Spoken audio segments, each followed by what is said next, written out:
this is Jane Talbot, and welcome to the Big Renga Roundup, the show that brings you the latest news and views about the Big Renga project, a collaborative poetry project involving 13 poets creating 25 verses of poetry over 25 days. And we're already on day 5.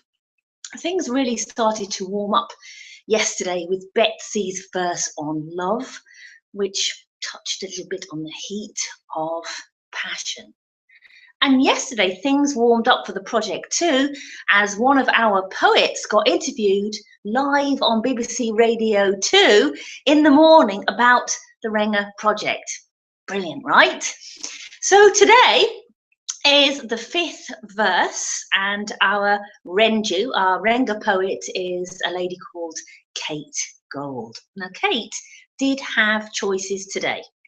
She could have created a third and final verse, 575, on the theme of love. So the love rule states once love has been invoked, using the word love, that at least 2 consecutive verses on the theme must be created, and a maximum of 3, after which the Renga must move on. Kate also could have invoked the moon rule. And as we're edging towards the end of the first page, which finishes at the end of verse 8, that would be quite a good move, because we haven't got much time left to squeeze the moon rule in, and we must do that on the first page. And the moon rule invokes autumn, and to do that must use the word moon in the verse. Kate also could have revisited the theme of winter or of summer.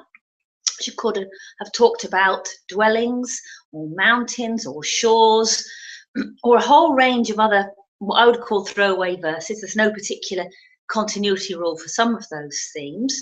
And of course, she could not mention spring, because we're not on the second page yet. The second page doesn't start until verse 9. So what did Kate do? Well, she invoked the moon rule. Good for her. And this is what she wrote. Strength of waxing moon pulls the tide even higher as distant peaks glow. So now we are in autumn, and she suggests that she's created continuity by mirroring the swell of the heart mentioned by Betsy with the swell and the pull of the tides.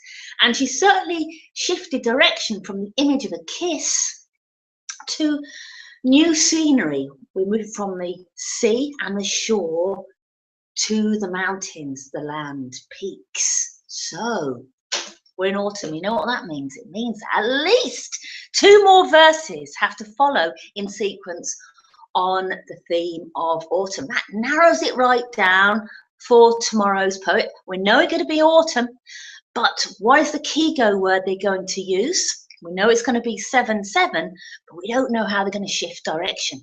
Exciting. See you tomorrow.